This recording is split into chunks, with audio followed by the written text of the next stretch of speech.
So far this chapter, we have started talking about logarithms, kind of understanding how they work. What we're going to do now is take a look at what the graph of a logarithmic function is going to look like. So to do this, we're actually going to start with an exponential function. So this should be review, but we want to graph the function y equals 10 to the x, f of x equals 10 to the x, same thing, by making a table of values. Okay, so we're going to plug in -2. So remember, 10 to the -2, the way we get rid of negative exponents is we make it, we put it on the bottom, so this is 1 over 10 squared, so this is 1 over 100. And then we want to plug in -1, so 10 to the -1 power. Remember, we're going to move that negative exponent down to the bottom, so that's 1 over 10 to the first. Then we're going to plug in 0. 10 to the 0 is just 1. And then these get really easy. 10 to the first is 10, and 10 squared is, of course, 100. So we're going to graph these points. So -2, 1/100th is really hard to graph, but do your best. -1, 1/10, 0, 1, 1/10, and of course 200 is not going to fit. But we're going to draw this. Oh, hopefully you did not miss your points like I did. But this is an exponential growth graph. We've seen this before, but this is the function y equals 10 to the x. Okay, this is going to become important in a minute, but let's move on.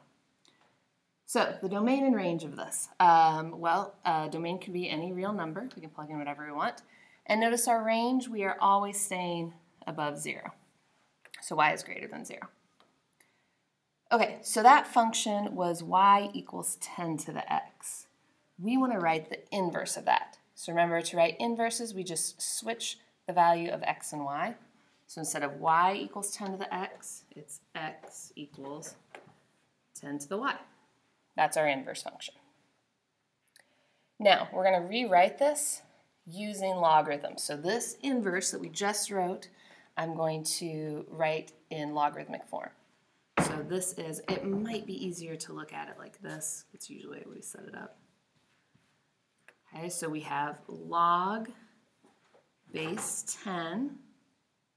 Remember, our exponent goes over here, y, x. So log base 10 of x equals y. And the way we did these before, scroll down here, 10 to the y equals x. Okay, so this is the same thing if we want to rewrite this. Y equals log base 10. That's just our common log, so we don't have to write the 10.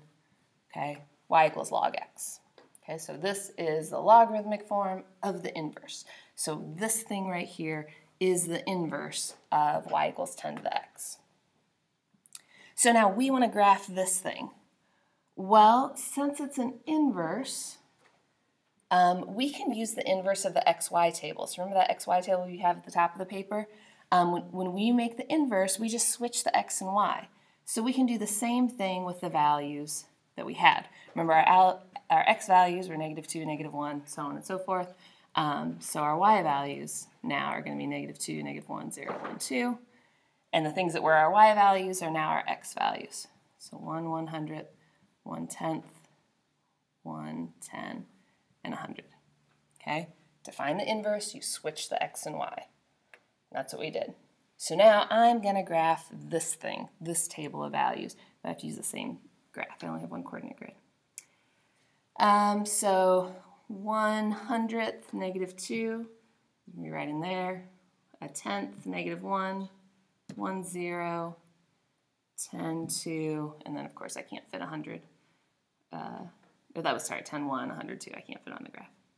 So this is what this is going to look like. Okay. I forget what the next question is. Oh, the domain and range. Well, looking at that graph, you can see that the domain, we are only getting x values, okay? It kind of drops off that asymptote. There's an asymptote at 0. So our domain is x is greater than 0. But our y values could be anything. It's really easy to see that that graph is going down, so all the negative, but it is gradually going up as well. Now, remember, inverses switch the x and y. So the domain and range here on the inverse should be the opposite of the domain and range of our original function, which it is, because before we had domain was all real numbers and y is greater than 0. So what do we notice about the two graphs? Well, if you look at them, they should be reflections.